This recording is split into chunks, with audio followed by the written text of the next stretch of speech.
A 10-year-old boy screamed at 2 a.m. after watching video number 4. A girl in Texas refused to look in the mirror for a whole week. And some say the last video. Something in it stares back through your screen. These are 5 videos that have kept people awake for nights. Don't turn off the lights. And whatever you do, don't watch this alone. My name is David. I was 28 at the time, working the night shift at a small supermarket nearly 20 kilometers from home. The pay was decent, so I grit my teeth and stuck with it, even though getting off work past midnight every day meant I rarely got a good night's sleep. That night, it was drizzling, and the fog was so thick that even my high beams barely lit a few meters ahead. I silently drove home along an old forest road, an empty, worn-out path with no streetlights. At around 1:15 a.m., as the car climbed a small slope, I saw a figure ahead. A girl stood on the roadside, white dress, long wet hair, waving her hands slowly. My heart skipped a beat. She was thin, head bowed low, her long hair covering most of her face. I eased off the gas and slowed down. She whispered softly, her voice cold as ice. "Please, just take me a short distance." I hesitated, but seeing her standing there alone in the freezing rain, I couldn't just leave her. I opened the back door. "Hop in. I'm heading past the central residential area." She said nothing, quietly stepping into the car. As she sat down, I heard droplets of water falling from her hair onto the seat. There was a strange smell, like old flowers mixed with a faint, unpleasant metallic tang. I kept driving. She remained silent the entire time. I tried to start a conversation, asked her name, where she lived. She only answered curtly, "Near the old cemetery." I shuddered. There was an abandoned cemetery along the way to my house. No one had visited it in years. I turned around to make a light joke but froze. Despite the drizzle and the chill, I suddenly noticed the window next to her had a thin layer of fog, but no breath marks. My heart began to pound. She still sat quietly, head down, arms wrapped around herself. "Do you believe in ghosts?" she asked suddenly, her voice raspy like wind through dead leaves. I swallowed hard, didn't answer. At that exact moment, the car jerked violently and died, right in the middle of an intersection, just about 100 meters from the cemetery. I tried restarting it. Nothing. The headlights went out. Fog swallowed everything. Silence fell. I turned to check the back seat. Empty. No one. No footprints. No water. No sound. The girl had vanished. Panicking, I flung the car door open and ran into the fog. In the distance, I saw the faint glow of a house and sprinted toward it, banging on the door. An elderly man, maybe in his 60s, opened up. He looked at me shaking and asked what happened. When I told him about the hitchhiker girl, he didn't say anything. He just went inside and returned with an old photograph. Was it her? I took the photo. A chill ran down my spine. It was her. White dress, long hair, empty eyes. Faint handwriting on the back read, "Lisa.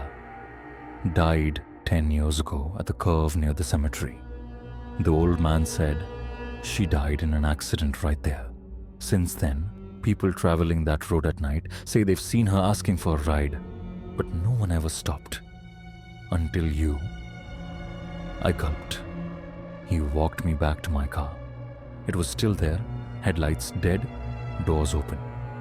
But on the windshield, a small handprint stood clear against the fog, ice cold, like it had just touched. I glanced at the back seat. There, A silver necklace lay glittering under my flashlight. It wasn't mine. I quickly thanked the old man and drove straight home. Once there, I went to the bathroom to wash my face. The silence was unnerving. I leaned over the sink, letting the cold water snap me awake. But when I looked up at the mirror, behind me stood a figure. Long, soaking wet hair, right behind me. Hollow eyes staring into the mirror. I spun around. No one. Only a whisper tickled the back of my neck. "Thank you for the ride." My name is Jason, a senior at a small college in Iowa. That semester, I moved out on my own after my roommate left town. I found a cheap rental about a 15-minute walk from campus, Building 47 on Wilson Street. The room I rented was number 204. It was a bit rundown, musty smell, peeling paint, mold on the ceiling, but shockingly cheap. Only $150 a month. Utilities included. The landlord was a frail old woman who always smiled with a crooked mouth and whispered like she was afraid someone would overhear. "You're taking room 204. All right. Just don't open the bathroom door after midnight, okay?" I laughed, thinking she was just superstitious. A room like that, I was lucky no one else had grabbed it. The first week was fine. I studied, ate, slept, even found it a bit too quiet. But things got strange by the 7th night. At 1 a.m., while I was asleep, I heard water dripping. At first I thought it was a leaky pipe, but it wasn't steady. It came in drops, distinct, spaced out, like water dripping from someone's soaking wet hair. I checked the bathroom. Nothing. Dry. Window shut, but the mirror was foggy, like someone had just showered. I wiped it. Nothing unusual. But as I turned away, I felt eyes watching me. A cold chill ran down my spine. That's when the nightmares began. Every night, the same dream. I wake up in room 204, but everything is reversed, as if I'm inside a mirror. A girl is hanging in the bathroom, eyes wide open, staring at me and smiling. I'd wake up drenched in sweat, heart pounding. Dark circles grew under my eyes from the lack of sleep. I told my best friend about it. His face went pale. "Jason, do you know someone died in that room? A girl named Lila. Hanged herself in the bathroom last year. After that, the landlord sealed the bathroom. I thought it was permanently locked." I went cold. That night, I decided to move out. But as I packed, I heard knocking on the bathroom door. Slow, steady. I tried to stay calm. Opened the door. Nothing. But in the mirror, a message slowly appeared, as if written by a wet finger. "I'm still here." I fled the room, banged on the landlord's door and told her everything. She was quiet for a long time, then finally said, 204 was never meant to be reopened. "You're the first to enter since the summoning ritual was interrupted." I had no idea what she meant. That night I crashed at my friend's place. But at 3 a.m., while looking in the bathroom mirror, I saw room 204 reflected behind me, even though I clearly wasn't there. The girl stood in the mirror, smiling and tapping the glass. I'm a delivery guy for a small courier company that specializes in remote locations. One Friday morning, my boss called me into the office and handed me a long, heavy wooden crate, nearly 2 meters in length. No sender info, just a small note attached. "Deliver to 144 Timber Road, Hollow Pine Village. Do not open the box." I asked, "What the hell are we delivering?" My boss shrugged. "No idea. but they paid double. You're heading out this morning. I had never even heard of Hollow Pine Village. It took nearly 3 hours of driving through dense pine forest to reach it. By the time I arrived, rain had started falling, and the sky looked like it might collapse any moment. When I pulled up to house number 144, my heartbeat slowed. The place looked abandoned for years. Cracked windows, overgrown weeds, part of the roof caved in. Yet strangely, a dim oil lamp flickered inside. I knocked on the door. No answer. I knocked again, shouting, "Delivery!" Still nothing. I tried the door. It wasn't locked. I placed the chest in the middle of the house, laid the delivery receipt on the table, and turned to leave. But just as I reached the door, I heard a click behind me. The chest had opened by itself. I froze. Inside was a decaying corpse, its limbs bound with chains, its mouth stuffed with dry straw. Its eyes were wide open, staring directly at me.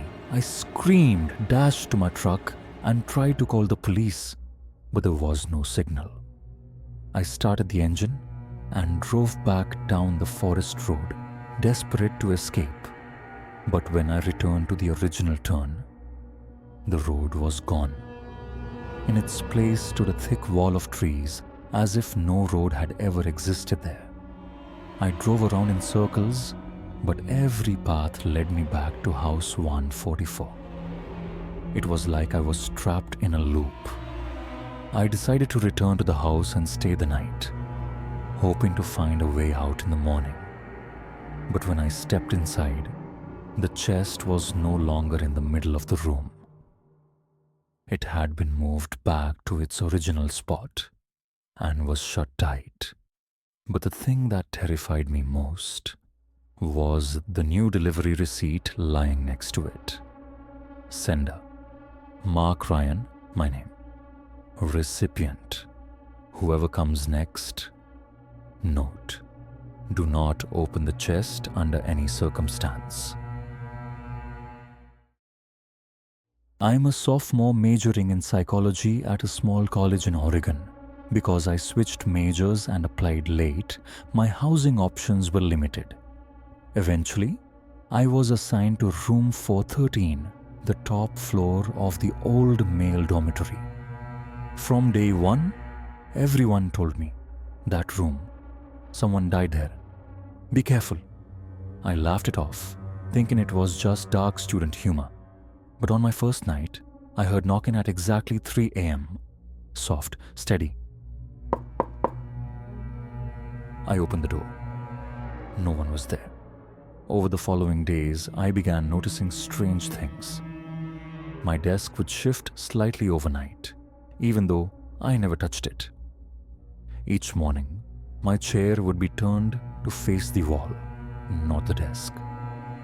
My phone started showing screenshot of black screens, with a faint figure standing in the middle. I told the door manager. He sighed. Years ago, a student named Kyle lived in that room. One winter night, he took his own life. No one ever figured out why. Since then, no one stays in room 413 for long. I started digging into Kyle's story. In the campus library, I found an old student article titled "Death in Silence: The Mystery of Room 413. In the photo, Kyle sat at his desk. Behind him, the chair faced the wall, just like mine. One night, I decided to test it. At exactly 3 a.m., I sat at my desk, turned the chair to face the wall like always, and then I heard a chair scraping behind me. I froze. Then a chilling whisper echoed, "You're sitting in my spot." I spun around. No one was there. But on the wall, a message had been scratched in jagged letters, like with fingernails. "Only one person is allowed to sit here." The next morning, I filed for room change. While packing, I accidentally dropped a photo under the desk.